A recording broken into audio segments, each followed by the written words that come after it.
we got some new models to talk about today. Right. Let's start with the Ad22 E Flametop, because I was lucky enough to play that yesterday. Cool.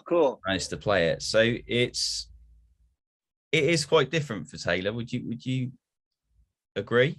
It's something a bit different. completely different. That's a very tactful way to put it. Very polite way to put it. I guess I'd start with a little bit of philosophy to help kind of set the table. When I think about guitar playing, one of the things that I love, and that's very apparent to me, is that it is a very wide, diverse, and welcoming to like this very inclusive world. There's a lot of different sounds, a lot of different unique ways to express yourself, and they're all good, right? They're all so fun in their own ways and so musically interesting. You know, I mean, largely we're given the voice that we're given, and you can kind of work on that, maybe improve it a little bit, but you kind of get what you get. But as a guitar player, you get to choose what you sound like. And I think that's wonderful. And as a guitar player, I personally don't always choose the same thing. It changes based on how I want to play, what I want to play, what kind of mood I'm in, what the sound of these other musicians are like, what kind of song you're doing. All of those things, they have their own unique context and their own unique voices. And so as Taylor guitars, one of the things that I very much enjoy, and something you've seen us do over more and more so over the last several years, but really over the last 10, is we've started to diversify the kinds of sounds that we're building into our guitars. You know, I love high definition, high fidelity, great modern acoustic guitar sound. Well, of course, it's wonderful. And that's not the only thing I love. There are a lot of other sounds that are equally interesting that fit a different musical context. So I mean, I guess talking about the Ad22 Flametop, that's a very different guitar for us. It's a very different guitar for anybody. It's a distinctly unique flavor, you know, maybe even more than any other guitars that we've done. You know, it's kind of this next step out. And if I were to start describing what that is like, you know, I could draw a parallel to the world of photography, like especially surf photography. I love looking at pictures of surfers and waves and that kind of thing. And it's a real challenging environment for a photographer. And there are times when you want it to be you look at a photograph and you want it to be technically perfect, you know, perfect focus, perfect light, for, you know, all the little parameters, whatever those are, you want them like just on point. And sometimes the most evocative photographs are not bad. Maybe the focus is a little soft, the light is a little saturated, or the colors are not, you know, they're a little muted or whatever. And somehow that conveys the narrative behind the scene more so than a technically perfect photograph. You know, music, and to me, music is a lot like that. So when I think about different sounds, well, sometimes I want a beautiful, high fidelity sounding guitar, and sometimes that doesn't seem quite right for the song I want to play. Does that make sense? Yeah, absolutely. It was a wit. I hadn't read any of the descriptions of this guitar before I played it, which I think was good. And I That's found cool. myself agreeing with the kind of warm, earthy, but it's coupled with this resonance and sustain that V-Class, you know, Taylor brings with it. And it feels like a familiar guitar immediately. It just sounds like something that's familiar to me. It doesn't have a new guitar vibe to it. Yeah. In some ways, it's almost like there's more wood and less metal in the sound, right? Like it's kind of a dusty sound. You know, like you kind of feel like you need to blow it off a little or something. I mean, there's a lot of technical aspects about it. I mean, when I build other styles of guitars, arch tops or electric guitars or things like that, there are a lot of environments where a maple top is sort of expected. You know, I mean, I've built a lot of maple top electrified arch top guitars, a lot of electric guitars with maple tops, things like that. It's not very typical in the world of a flat top acoustic guitar, because in a lot of conventional ways, it doesn't work great. You know, the technical characteristics of a piece of maple they mean that it's not usually right for the physics of a flat top guitar. You know, so kind of in previous experience, the only times I've built maple topped flat top guitars, I mean, of course I love it as a back and side wood, but as a top wood, the only times I've ever really done that are for like stage usage where you have a real high sound pressure level and you need some feedback suppression, or you can use the technical characteristics of maple to help you in that regard.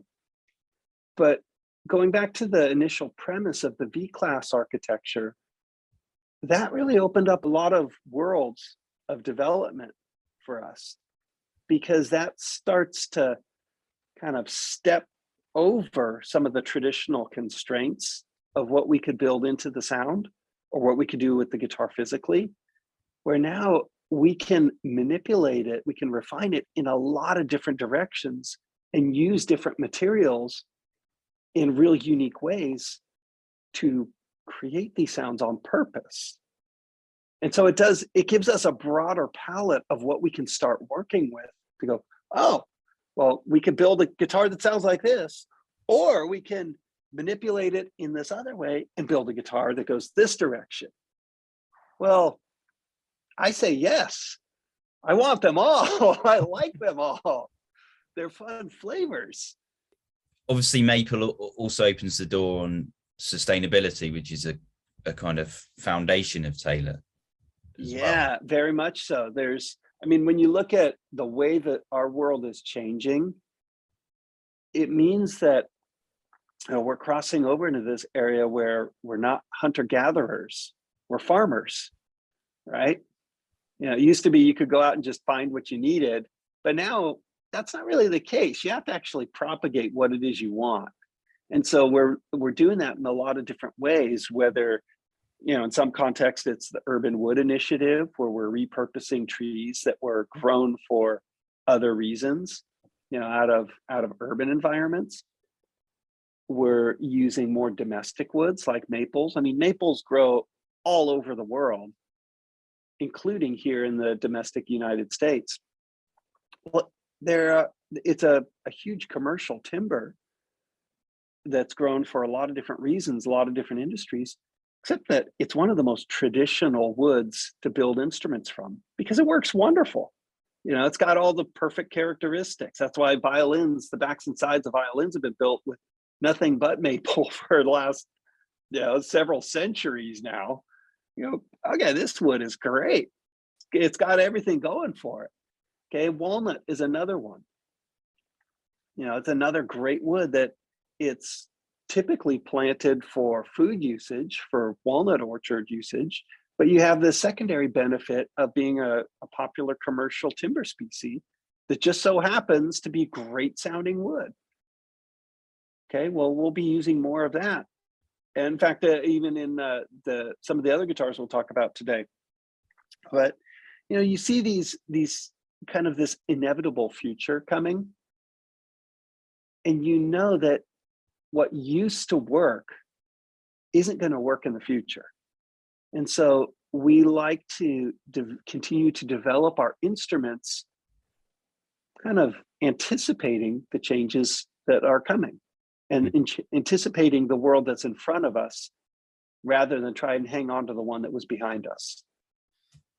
Guitarists can be quite a conservative bunch, and we've got our familiar tone woods, and any alternative is sometimes seen as a lesser. It's a compromise. Mm-hmm. That's really not the case, is it? With these new woods, they're bringing in new characteristics.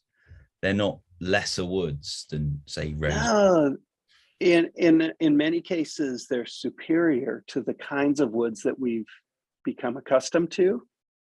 And partly they just need time. I mean, a lot of the woods that we think of as traditional now, they were alternates to begin with. So like, okay, take one of the most like common staples of the guitar building wood. Look at mahogany. That was an alternate wood.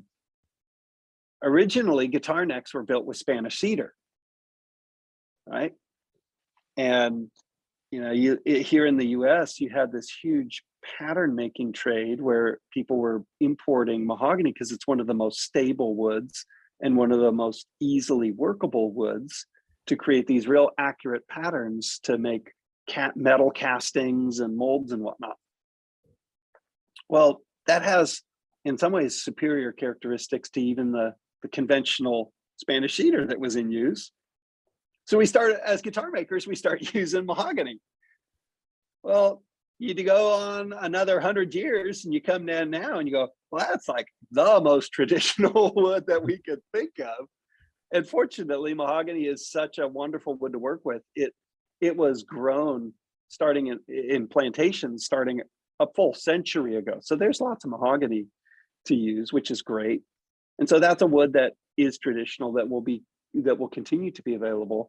But many of these other woods, if we design instruments that take the unique characteristics of these woods into account, there is no lesser version or lesser guitar. In many cases, you can end up with a superior guitar because you're designing something that takes these unique characteristics of whatever material it is into account as you're building, as you're creating that instrument. That's different than taking an existing design and then slapping on a new wood and hoping for the best. Sometimes that can work out, but it's almost never as good as starting with this material and going, what am I going to do with this? What does this piece of material need? How do I need to treat it and design around it so that it sounds great? So moving on to the Ad22 E, this is a grand concert model joining the American Dream series, which has been a success. And are you particularly fond of this shape? I am. I love that guitar. I mean, partly I am very comfortable on a smaller body guitar. I love the response out of it. I love the detail. I love the focus of it. But that grand concert shape, it's a very comfortable thing. By the time you put that long scale or a relatively long scale with it, that's a great sounding guitar. You wrap it with this mahogany top and these very kind of modest Spartan appointments. It has this feel that leads a player to just create music. Like you're not concerned with how precious this instrument is. You're not concerned or even distracted by heavy ornamentation or filigree or anything like that. It's I guess a lot of the character of these, what we call the American Dream series, it's like a cup of black coffee. There's no frills in this thing. It's gonna get the job done, and it's glorious in its own way. But it's got this good stout. Right, let's get after this. And there's a lot of freedom, musically speaking, in that. And so I love the character of that guitar. I love the sound of that guitar, the way it feels, the playability. It just feels like a great guitar to be playing music with. And mahogany, it lends itself to that. That is, people use the word, the kind of mid-focus for that. How do you describe that character? I understand the term mid-focus, but whenever you put a hardwood top on a guitar, it's acting like a compressor. Like there's a little bit of compression, because if you were to map out, the envelope of a note has a beginning, a middle, and an end, right? Just like a great song. It's got a beginning, it's got a middle and an end. The beginning of that note usually has a strong, what's known as the attack. It's this strong initial pulse of energy, and then it will sustain out. It'll slowly decay before it finally ends into what most engineers will call a release point. Mahogany, or any hardwood top for that matter, it'll kind of shave off some of that initial attack. So it'll smooth that initial bump out. That's usually the thing that like pops your clip meter if you're recording. That's the part that, you know, that little spike that hits you. A mahogany top will smooth that thing off. And so what you get is this big middle section of a note. That's how we perceive it before it releases. And so that's why I think players tend to call it or talk about it as a mid-range focus, is you get this kind of smoothed out attack, a real bold, fundamental, strong middle section of the note, speaking in time-wise, before it releases. At the same time, it has a lot of the real high-end harmonic content sort of dampened away, so it has a strong fundamental focus on the notes you do play. Another way to say it is the note you play is the note you hear. It tends to come across as a warm sound, a very wood forward kind of sound,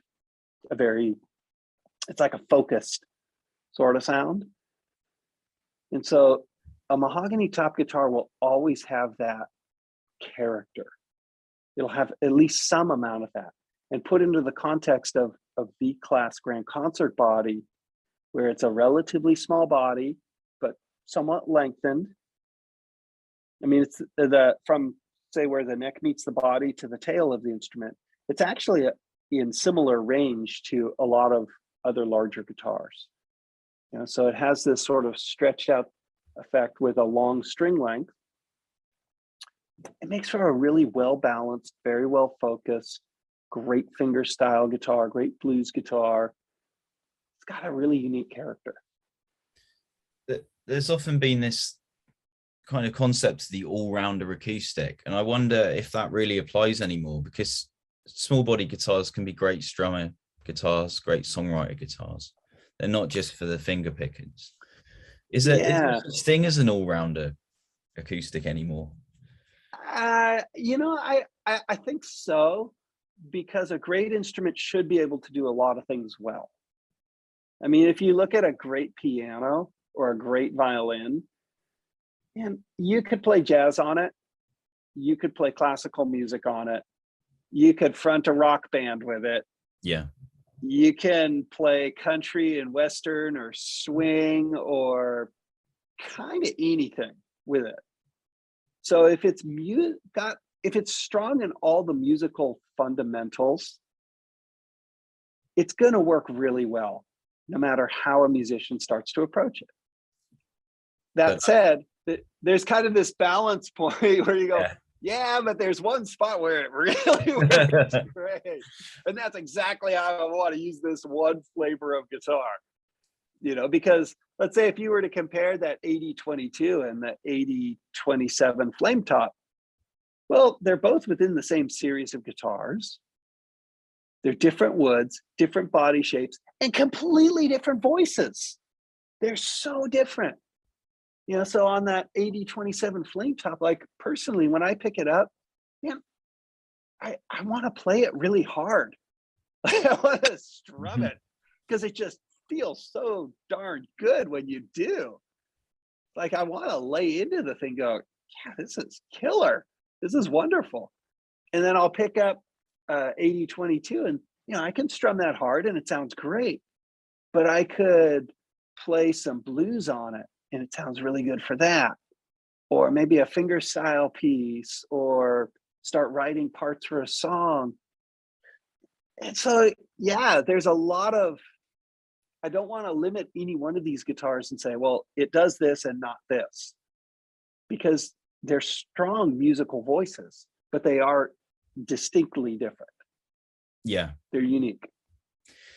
that's the interesting thing. There's all those facets, as you said, that I think traditionally we'd steer people to dreadnoughts. Well, that does everything well, the Grand Pacific, but it's really not that simple, is it? That certain size people will be drawn to certain shaped guitars, certain shaped acoustics, and different playing styles. I mean, one of the things that interests me very much is watching the relationship between the player and the instrument, because the guitar, it has an inherent sound by itself. Only once it's being played, doesn't sound like anything till someone's playing it, right? But there is an inherent sound there, but the way that response, or that the feedback from that instrument, it influences how the musician approaches it and how they play. Like I think for almost every instrument I've ever played, you pick it up and you play a couple of chords and you realize, oh, this guitar is sort of telling me something about the way that it wants to be played. That influences the music that I start making with that instrument. Right? So the way that the instrument feels, even the way the instrument looks, it'll start to draw a certain style or certain influence out of a musician and end up shaping what that guitar sounds like. It's one of the fun things that I've noticed with our GT guitars. Okay, that guitar with sort of this mid-length scale length, and this, I mean, the body is really unique in that it's a modern set of proportions, but in a relatively small package. So it's a relatively small lower bout width, but the whole body has been proportionately sized to fit. Well, with this low string tension coming from the slightly shorter scale length, it totally changes the way a musician plays on that guitar. We start to phrase more like it was an electric guitar, and you're reaching chords that you normally wouldn't reach for because of how easy the thing is to get around on. And so that's a real, I mean, personally, that's become a favorite design. Like I have one that literally sits right next to my desk even. So, you're probably like me. I get these emails that are like that long, right? I go, oh, okay, I'm gonna have to like scroll through this thing and read it. So it's almost embarrassing, but I'll start reading through, doing whatever work I need to do, and I'll immediately pick the thing up and hold it and start playing, because it's just so comfortable to hold and get around on. It becomes almost seamless, like you're hardly even thinking about it, and that level of comfort influences what I do with that guitar. Yeah, it's interesting. You obviously have a huge respect for guitar history and tradition, but you're changing preconceptions, aren't you? Because the Grand Theatre it's almost like the guitar people didn't realize they needed. It's like this, I think you described it as the Goldilocks. Yeah, that was actually our code name for it originally. It is interesting when you play one, because you're like, actually, I don't know if I can go back now. Yeah, like the sweet spot. Yeah, it's like this thing. We go, if I were to go back 100 years, I don't think I would build that guitar, because I didn't know that I needed a guitar that would play that effortlessly. And I didn't, even though guitars were commonly, they have very small bodies, it was more of like an elongated sort of body, expecting a classical style hand position. Maybe your one leg elevated, you hold the guitar very much at an angle. Well, that's having gone through or lived with electric guitars and with archtop guitars and all these other forms of guitar playing. That's not really how I want to hold a guitar now. Quite simply, the classical guitar player places the waist of the guitar on one leg, and a modern player places it on the other leg. We switched legs, right? And so the way that I even hold the guitar and the types of phrasing and things that I would do with it, they're different. it's a different scenario than what we would face 100 years ago. So yeah, you're absolutely right. I have a huge amount of respect and appreciation for the development of our instrument in decades or centuries past. But when I look at what we want an instrument to be like now, well, musicians are asking for different things. And the way that we use our instrument is different. The environments that we play in are different. We have different options, and more music has been added to our repertoire of techniques and songs. You know, our musical pool is larger than it used to be. So yeah, it's kind of this interesting continuation into the development of an instrument. You spend a lot of time around musicians, I'd imagine. Are you always taking mental notes, watching the way they use? Always. I don't. They're drawn to. Yeah, I don't think I could ever not. I mean, partly it comes from two different directions in my case.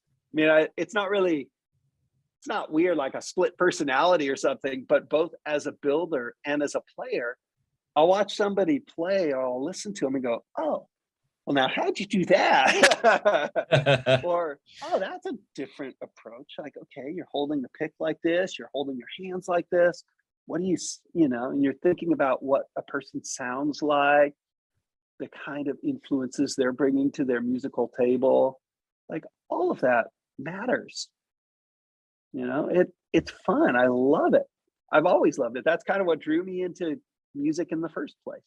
So there's two grand theatre models, both quite different. And I want to ask you about the GTE Blacktop first, because right, that really, the American Dream, the AD17 Blacktop really struck me. And I imagine it did well and players responded to it.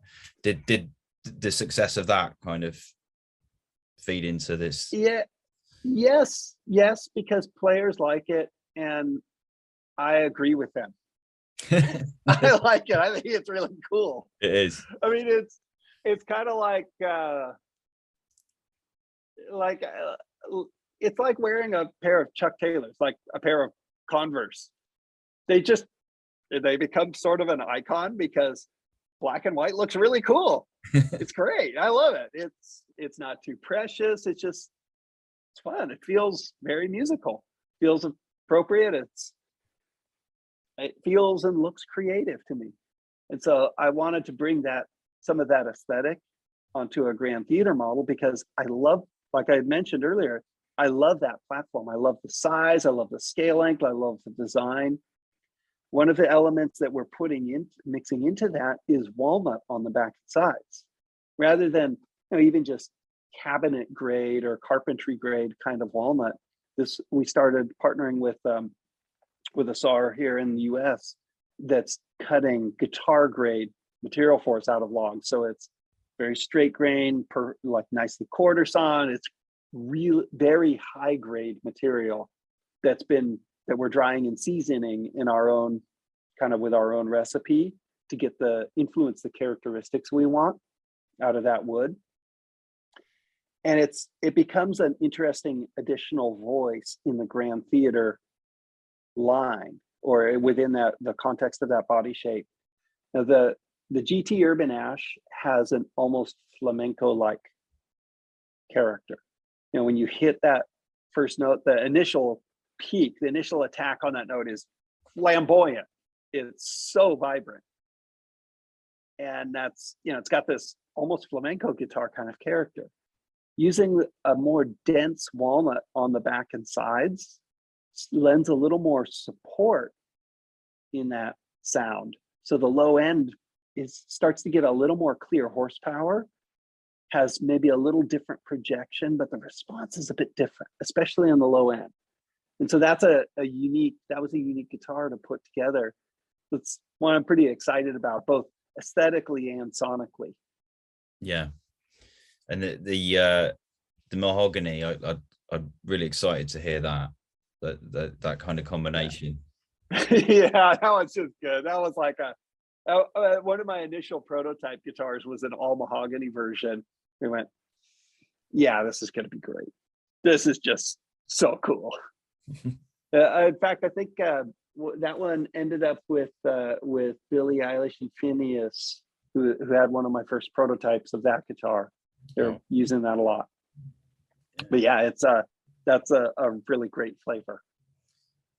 You mentioned aging, the aging of the woods that you use, and this is such an important thing, isn't it? That process, and it separates guitars, the great guitars, to to someone who's new to acoustic guitars and making a choice as a buyer. How important is that process? Well, it's very important because these guitars, you think of them as leaving our factory in sequential order. But once they leave, they're not really done. They become done when they're in the hands of a musician.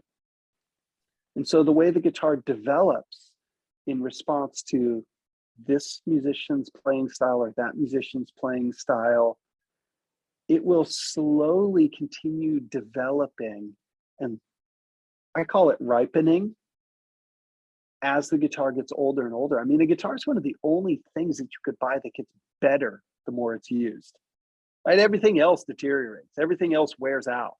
You know, you buy a jacket and it slowly frays around the edges the more you use it. You go, okay, that's the natural course of it. But a guitar is very unique in that as long as it's maintained well and cared for, it continues to just get better the more you use the thing. And so there's a bit of mystery in it to me. There's sort of some, I mean, I know the technical aspects of it, and they're horribly boring, but it does continue to get better and ripen. So as a builder, I separate it into two categories. Okay, there's practical side. When a tree is cut down, it has a huge amount of water in it, and you have to dry it and season it and prepare that material before you ever work with it, because it will shrink as it loses moisture, right? And it does not shrink evenly in every direction. So it's like pre-shrinking fabric before you make a garment out of it. You have to dry it, you season it, you treat it. There's a lot of different techniques, whether through oven drying, humid drying, air drying, kilns, conventional kilns, torrefaction, all these different elements that all influence how the material gets prepared. And then you start building this instrument out of it once the material's ready and acclimated and has a nice, happy moisture content where it's achieved an equilibrium state for its environment. And once the guitar is done, that's where the magic starts. That's where this whole decades and centuries long secondary process begins, where it becomes better and better and better suited for making music. Yeah. And you couple that with consistency. I mean, a lot of people buy guitars online now, and there is like a unknown factor to that with some brands, but that Taylor does deliver a consistency that you can kind of gives peace of mind. Yeah. I mean, we go to probably greater lengths than anyone to eliminate what I describe as accidental customization. You know, you don't want it's like in conventional eras, you would say, well, I don't want a Monday morning guitar and I don't want a Friday afternoon guitar. I want the Wednesday at 11 a.m. kind of like, all right, we are focused, we are on, And so throughout our building process, we'll develop the guitar, we'll develop the material, we'll develop the environment that the instrument's built in, we'll develop all the tooling to build it, so that every one of those instruments is coming out in the way that we want it to be. Because there's very little that would be less sustainable than to build something with that isn't good, right? That's like the first step towards sustainability, is make something that a person wants so that it can continue to be used. and continue to be valued and maintained and cared for. It would be a travesty to take a spruce top and walnut back and sides, or a mahogany neck, or an ebony fretboard, and build a guitar that nobody wants. That's a waste. That's like the most grievous waste, because you could have built a great guitar with it. And so a lot of what we do, we're striving to build ever more consistent levels of instrument. I wanted to ask you about the expression system. It's a benchmark really in the industry. Again, someone who's new, you know, wants to play live, what is the key to its success and ongoing success with Taylor? Honestly, it's about pressure. It's about pressure and understanding how a piezo crystal works. I mean, it sounds like pretty heavy science, but it can be broken down fairly simply. Certain crystal forms, the actual molecule has an electric charge, right? And when it gets subjected to pressure, you actually squash this thing out of shape, and you'll literally squash more electrons onto one side of the molecule than you will the other. But whenever you have something there's a difference in electrical charge, you create voltage. And so fluctuating pressure on this piece of material, or on a molecule even, it creates variations in electrical charge, or the difference between electrical charges, that's the definition of voltage. And that's what creates a signal, right? So you take piezo crystal material and you press on it, and it creates fluctuating voltage, which we can hear or use as an electronic signal. But you've got to understand that there's a limit as to how much you can compress that material. Typically, if you put piezo crystal underneath a saddle, like between a bridge and a saddle in a conventional undersaddle format, you're subjecting that thing to a whole lot of direct downward string pressure. It's far beyond what piezo crystal can respond to. It's 100 pounds of pressure. Well, piezo crystal maxes out at only a few pounds of pressure. And so we put the piezo crystal alongside the saddle, because the saddle is actually not just moving up and down, it's moving back and forth, side to side, up and down. It's moving in all three directions.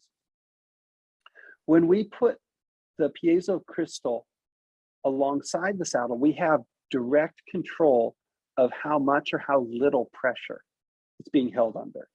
So instead of 100 pounds of pressure, just squashing this thing so there's no dynamic range left, we're adjusting the pressure to within just a few inch ounces. So exponentially less direct pressure against this thing. Well, it allows the crystal material to operate within its expected dynamic range. That's where the response from the ES2 comes from. You're a busy man at Taylor, very, very busy. Do you spend a lot less time in the workshop now, or is that kind of like treasured time that's protected? It is treasured time that's protected, and it helps in that, in addition to my workshop here on the Taylor campus, I've built out a workshop at my home. And so I'll try to deliberately schedule split weeks, where sometime I'm here on the Taylor campus, and there are times that I schedule just to work alone on new projects or continue developing these things, because at my core, I'm a guitar maker. I actually make these things, and I've got ideas that I want to try. And sometimes the idea is you have to let it direct itself it's almost like you're just kind of hanging on to the thing, and it starts to tell you where it wants to go. So you're sort of just along for the creative ride to go, oh, I got this idea, I'm going to set it in motion. And as you do the work, it tells you where it needs to go and how it could be useful or what to watch out for, and those kinds of things. So yeah, the days are very full, but a big chunk of it is dedicated toward this craft of creating instruments. You said about things kind of directing you. Does that mean the process is a little bit quicker or easier for you, that you're better at reading those kind of instincts? Yeah, there are a lot of projects when you have a concept or an idea, I'm not sure I'd even be able to explain it to another person until I've gone all the way through the construction process. You go, oh, this is how this is going to work. Let me just go make a bunch of mistakes, a bunch of sawdust, a bunch of whatever, and it's going to clarify what it needs to be. You know, so you have a vision of where you want it to go, and along the way, you start coloring in the details. It's like you kind of take the pen of yesterday and you slowly start to draw, and then eventually you see the whole picture. I really want to ask you what you've been working on, but you can't tell me. Oh, there's, here at Taylor, this has been a very exciting era for us, and it's a very exciting future because it feels like we're still kind of spooling up to go further and farther and farther into a lot of really interesting directions. So there are projects like the guitars that you're playing now that are coming to fruition, and we're making them available, we're building them. And some of those have been in the works for some time. And then there are projects that we'll be introducing in 6 months or a year, projects that we'll be introducing 5 years from now, and things that are somewhere out in a 10-year window where you go, man, I don't know how to get there. I know what it is I want to make, but I don't even know how we would manufacture that yet.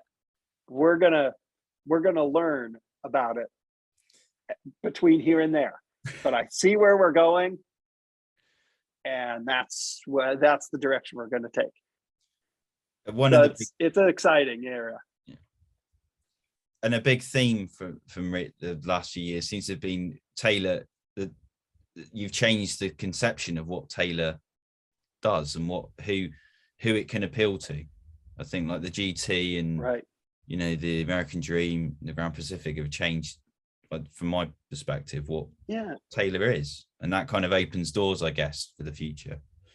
It does, and I appreciate that, but that's definitely for me. It's a strong initiative, because when I look at instruments, one of the things that I love most about music is that the players are unique individuals.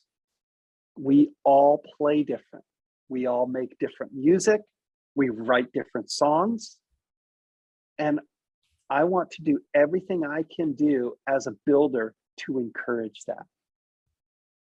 And so I don't want to build one form of guitar or one sound of guitar. I want to take what we're very good at, which is creating a reliable, consistent, high quality instrument, but steer it so that it starts to address the needs of all these unique musicians. So not every guitar fits every player, but I want them to all be good. One last thing I wanted to ask you is Taylor being owned by its employees now? And that's a huge thing, a huge progressive step. Yep. How did that affect the company, like the people, the mood of the company? Oh man, that is a big question. In a lot of ways, we already had a culture of employee ownership.